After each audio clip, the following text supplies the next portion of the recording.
Welcome to the Irish Farmers Journal Weekly Podcast. Hello and welcome to this week's podcast. I'm Thomas Hubert, news correspondent with the Irish Farmers Journal. Coming up later on the programme. And I think we really need to make the younger generation aware, because they're going to turn around in 20 years' time when the whole place is planted and say, well, why did our parents and the older generation not do something about this? Friend or foe, farmers in the northwest are divided over forestry. And some CAO advice for Living Cert students from our expert, Anthony Jordan. Ag Science and UCD would predominantly be the one that people would mainly know about in terms of level 8s. So that's down from 460 to 454 this year. But first, let's hear from the IFA's annual general meeting, which took place in Dublin on Tuesday. The guest of honour was Taoiseach Leo Varadkar, and he promised to keep up efforts to protect farmers from the worst effects of Brexit. Everyone in this room is very much aware of the long-term structural and disruptive changes that could happen as a result of Brexit. And your sector is uniquely exposed, with 35% of our agri-food exports worth €4.4 billion a year going to Great Britain. And some industries within agriculture are even more exposed again, particularly beef, for example. And even in the absence of tariffs, other barriers such as sanitary and customs controls, transport logistics, and practical things like shelf life are much more significant barriers for food and drink than for other exports. And that's why the Taoiseach Minister McEntee and I negotiated so long and so hard in the weeks in the run-up to Christmas, because at stake is the future of Ireland, our peace process and our prosperity. In a hard Brexit scenario, food exports could in theory face very high tariffs, although I am confident that the hard Brexit is something we can avoid. It would certainly be catastrophic for this industry. And I believe your consistent involvement in the government-led stakeholder engagement has fed into the whole-of-government approach, made us very aware of particular issues that affect this sector. And I thank you for that, and I invite you to continue in that engagement. We are in this together, and I want you to know that the government will always have your back. Let's now join my colleague Hannah Quinn Mulligan, who asks some of the IFA's old and new faces about the hot topics for the association at the moment. I'm here at the IFA's 63rd AGM with Caroline Farrell, the new chair of the Farm, Family and Social Affairs Committee. So, Caroline, a lot's been said about a fair deal, obviously. So what are we hoping for 2018? Hoping for 2018 to get the fair deal over the line. A lot has been done so far with Minister Jim Daly and by Maura Canning, our previous chairperson. There's movement being made, there's still issues to be sorted, but we have commitment from the Minister and his department to get it over the line and make it more equitable for farmers. Richard Kennedy, Deputy President of the IFA. We have to touch upon as well the IFA accounts, and they did drop in the previous year by 1.4 million. I mean, are you concerned by that perhaps you're not reaching the farming community like you were before? Well, I am concerned about it, and I mean, we'll be absolutely straight up and honest about it. That's why I'm here. I think, look, we have to build, we know where we came from, we have to build the confidence of farmers back as well and go out and meet them and explain to them what we're doing. And I believe the farmers will support, will come back and support, people, the levy situation and members. I believe we'll get through that. And I think if we're doing a good job, that will bring us a long way. And look, I'm confident and I'm not surprised with, at the position we're at. That was always going to happen. But the big thing is that we have a solid foundation and that we can build on that. I'm here with Michael Chance, the chair of the IFA Donegal. Michael, what are the issues now affecting Donegal at the minute? I'd imagine fodder might be one after the terrible weather and terrible summer that you had up there.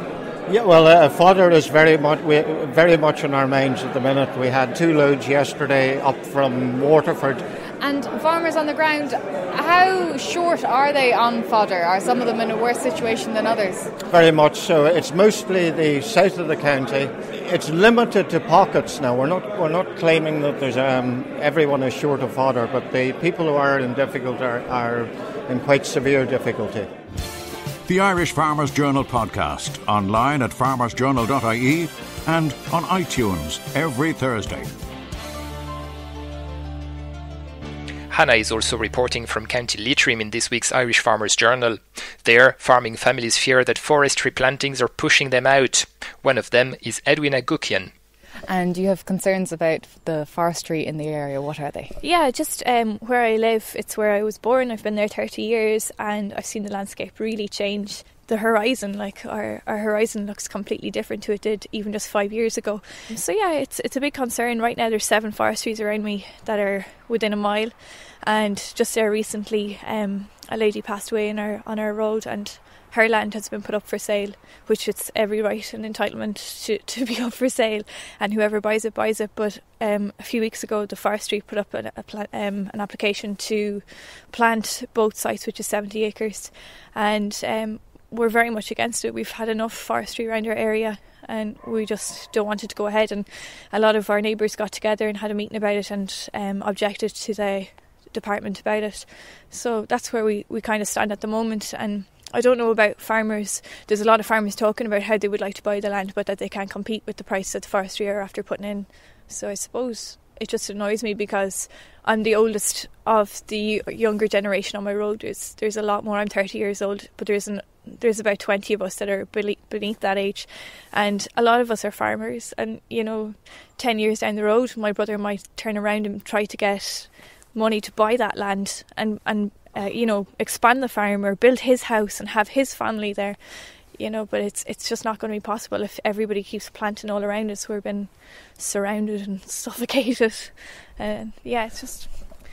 Did you organise a meeting kind of in protest to the planning going ahead? I suppose it wasn't really in protest, it was just to make people aware, because I think the biggest problem is that people don't know what's happening. The farmers obviously know what's happening because they're constantly been offered to, and encouraged to plant their land. My father gets flyers in the doors all the time with different things saying, here's the incentives to plant.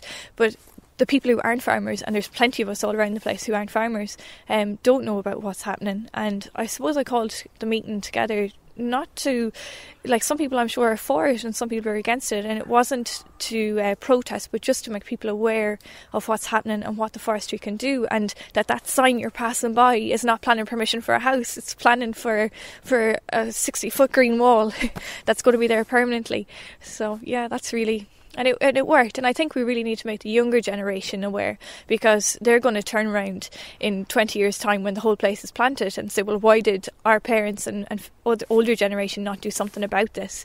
So I suppose they're the people I'm really aiming at, rather than the older generation, is the younger generation.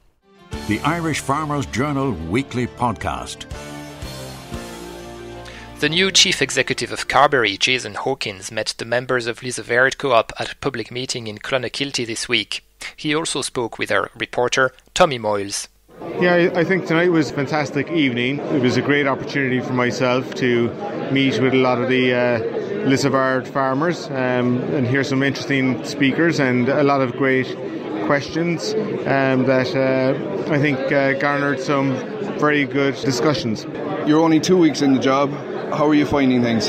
Yeah, I'm very happy so far. It's 14 days at this point in time, and I keep 3 questions keep coming up, and that's who am I and where do I come from? So I've got to explain my Kerry heritage a little bit there. Secondly, what do I think of Carbery, which obviously is an easy answer in terms of Carbery having a phenomenal business and team. And lastly, what's the price of milk? And it's early for that. Thank you, Jason. Stay with us. After this break, we hear from farming contractors. This week's Irish Farmers Journal could save you thousands on tax. For more, here's Paul Mooney. Don't miss our 50 tax-saving tips for farmers inside today's issue. Find out how much family members can earn on the farm tax-free. Stamp duty exemptions, reclaiming medical expenses. Plus, did you know that you can transfer a site to a child worth up to €500,000 without paying tax? Don't miss our 50 tax-saving tips for farmers inside this week's Irish Farmers Journal in shops now. The Association of Farm and Forestry Contractors in Ireland held its conference and exhibition in Swords in County Dublin last week. The Irish Farmers Journal's machinery editor Michael Collins was there, and he caught up with the FCI's chief executive Michael Moroney. Well, Michael, today went very well. We had a large number of contractors here. Essentially what we're about today is we're about building an association. The Association of Farm and Forestry Contractors. We need to build it. We need to make it strong. We need to make the members fairly positive about what their future is, and we need to encourage them along the way. But our business at this stage is about 3 R's. We need to get recognised for what we do. for the important role that contractors have in Irish agriculture, then we need to be respected for that, so that people respect the skills and the abilities that contractors bring into their farms every day in delivering quality work. And finally then, we believe that will convert into rewards, that it'll be a more rewarding business for contractors in the future. And we need that level of reward in order to encourage young people in there, because without young people, there's no future in contracting and there's no future in agriculture. What's the biggest challenge Irish contractors have today going out there doing work for their customers? They have a number of challenges. It's hard to say which is the most difficult. There's big challenges in terms of the black economy, and it's not regulated, and we don't want it too regulated, but we want it fair. There's big challenges in terms of grant aid for equipment that contractors are excluded from, and therefore we don't have a level playing pitch in terms of that. And then finally, there's big challenges in terms of labour. Like other sectors, and with the booming construction economy, skilled operators are being pulled out of the sector a little bit like they were back in the mid-noughties, and that's an issue, and that's a challenge for a lot of contractors for the future.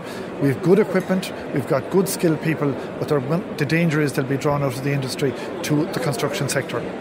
There's been a great crowd here today. I've been walking around since early morning. There's a lot of really, really big equipment here. What's the feedback been like from attendees?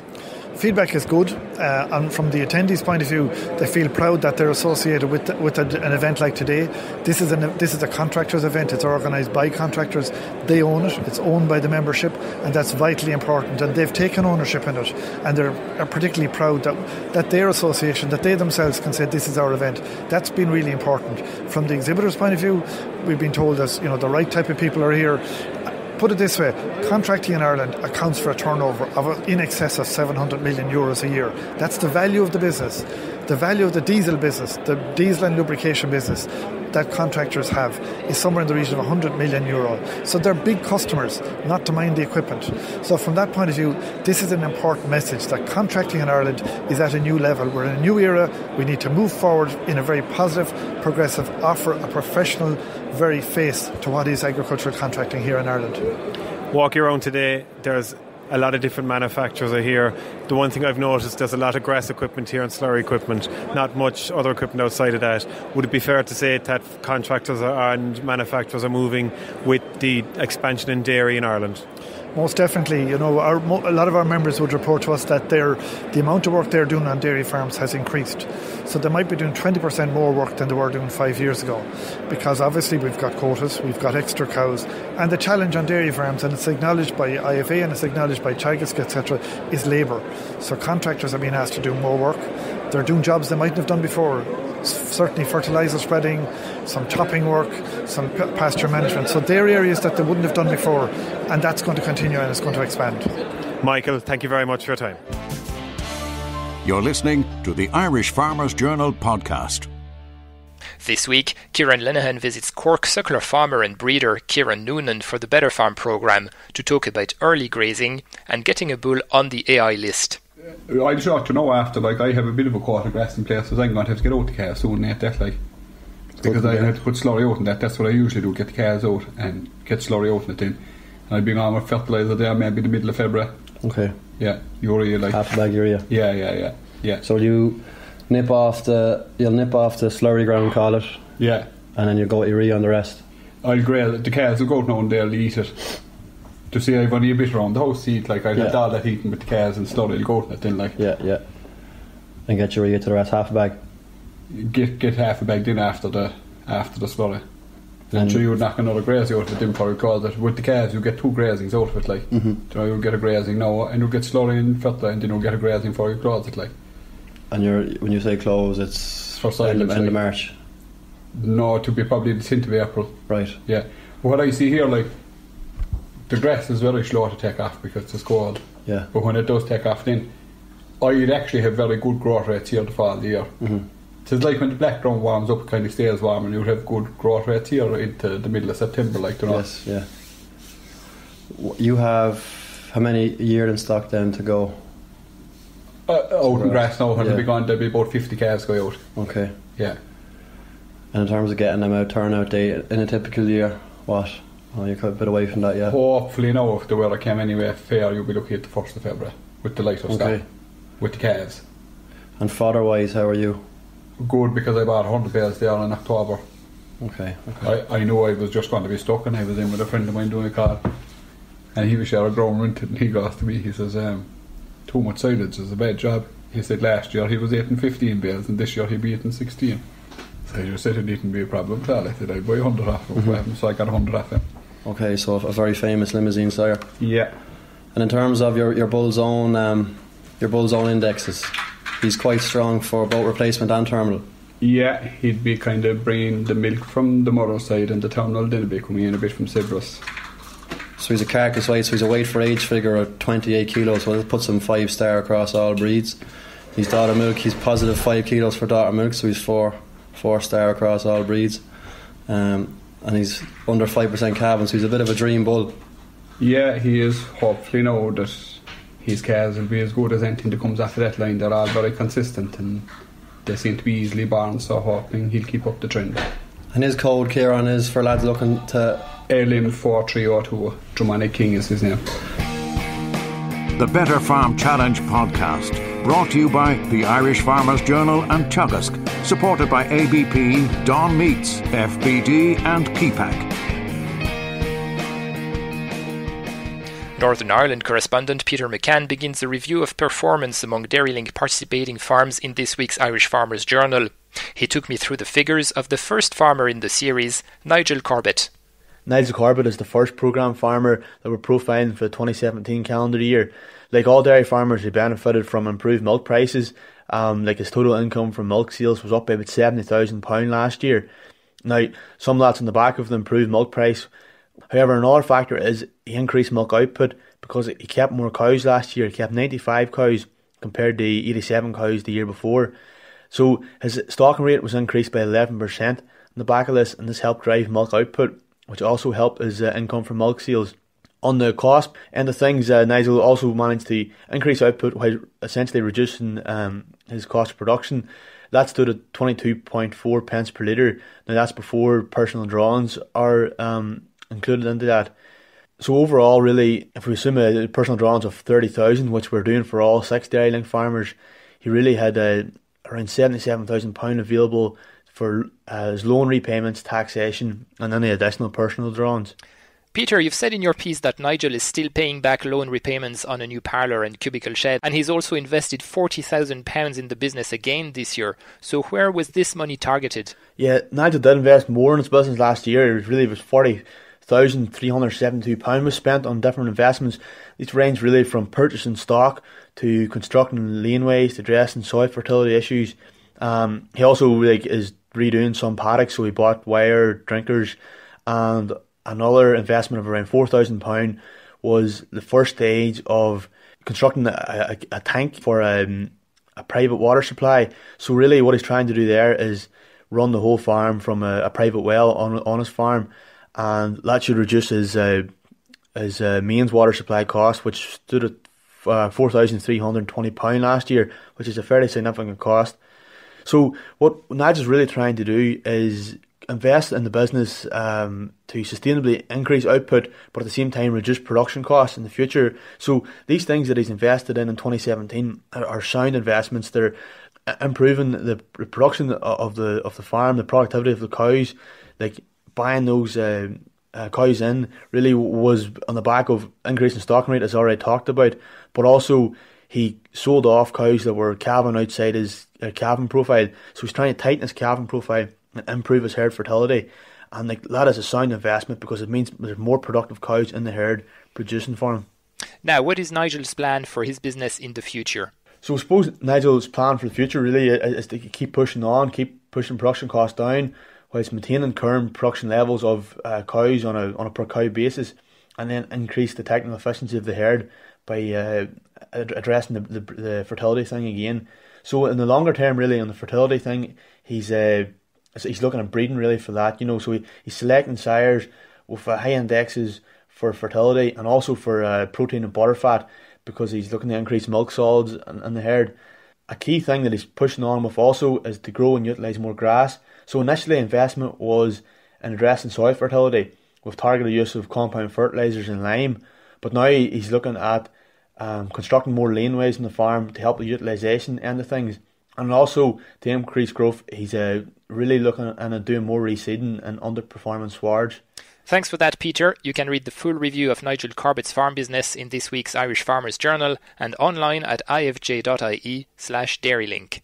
The Irish Farmers Journal Weekly Podcast. Finally, let's join Hannah Quinn Mulligan and Irish Country Living's career specialist Anthony Jordan. It may seem early in the year, but they already have some advice for Leaving Cert students thinking of their CAO application. Yeah, well, I suppose the Leaving Cert, the way the points are laid out this year with the kind of change to the course there, I suppose they're down slightly. I mean, Ag Science and UCD would predominantly be the one that people would mainly know about in terms of level 8s. So that's down from 460 to 454 this year. Dairy business is also down in UCD. That's down to 401. And then you have kind of agri-environmental science as well, is down from 430 to 408. But then you have other colleges as well who offer ag science at level 8, which is the likes of Waterford. IT is 389. You've got Dundalk who offer agriculture at 319. You have IT Tralee who are 346, and they have engineering as well, agricultural engineering at 320. You've also got IT Carlow and GMIT make up the other colleges that do courses at level 8 in agriculture. So they'd be kind of operating as well within the 280 to 320 mark. So yeah, they have come down slightly. So that's really the story with the points in level 7s as well. There are actually, if you actually go onto the Country Living and actually look at what we offer, the kind of breakdown of points, we give more or less a good kind of comprehensive review of all the points offered in level 6, 7 and 8 courses throughout Ireland for agricultural science and the likes of horticulture and forestry also. And I guess there's a big fear attached as well to filling out the CAO. Believe it or not, it's 10 years since I filled out my CAO. It was that long. Thanks, Anthony. Yeah. So what kind of advice can you give people when they're filling out their CAO? Well, I suppose the first thing is to do it on time. February 1st is the deadline to fill out the CAO. So it's kind of advised, don't leave it to the last minute to do so. I suppose the mock exams are fast approaching. They're around the corner. So it's better to kind of get your application in early, get it a week in advance and take the pressure off yourself. There's a lot of pressure when you leave things to the last minute, especially at Leaving Cert time. There's so many other things going on. Get it done, get a week in advance, and kind of take that pressure and leave that pressure off yourself. I suppose another thing is to put down all the options. I was very unfortunate when I did my Leaving Cert that I had to repeat because I didn't put all the options down that I wanted.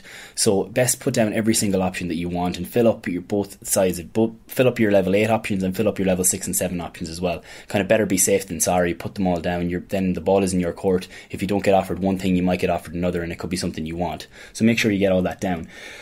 One of the main things that students often don't do is kind of preference, not points. So you might put something down that you may not want, but it might be more points than what you actually do want, because you might like to, I don't know, it might be just something you do. It's kind of something we human nature do. We'll put down kind of the thing with the most points, which will be as our first preference. If you want ag science, put down ag science. If you want veterinary as your second choice, don't put it as your first choice, even though it's more points, because you'd be surprised if you do better than you think, you might end up with a course you don't want. I suppose don't base your CAO decisions on your friends either. When I was younger, I wanted to go to Limerick, simply because all my friends wanted to go to Limerick, even though the course I want wasn't in Limerick, and I put Limerick down and I ended up getting nothing at all. So that's not, so if you want to go somewhere, go because of the point or because of the course. Don't go because of your friends. You'll meet friends in college. I suppose take time. Well, hopefully you'll meet friends in college. Yeah, hopefully. Yeah. What's next anyway? Take time to look at courses around the country. I mean, go on to Qualifax, go on to the CAO website, talk to colleges around the country and see what courses are for you. This is kind of like, really do your research on this, because I mean, if you're going to go to college, you want to get a course that you want, so make sure you know what you're going into. I suppose finally is keep an eye on the website, the CAO, www.cao.ie. They've got all the information there, timelines, all the relevant information, so go on, have a look at it, and just keep yourself in the know about your application. And very quickly, talking about courses and keeping an eye on things, are there any cancelled courses people should be aware of? There are actually 13. I won't go through them in this podcast, but it'd be best if you go to the CAO website and look at what courses are cancelled, because if it's something you want and you don't know about, you find it out last minute, there could be a bit of a panic if you leave your application to the last second. So make sure you equip yourself with that knowledge right now. That's it for this week. The sound engineer was Ferdia Mooney. From me, Thomas Hubert, have a good farming week. The Irish Farmers Journal podcast, online at farmersjournal.ie and on iTunes every Thursday.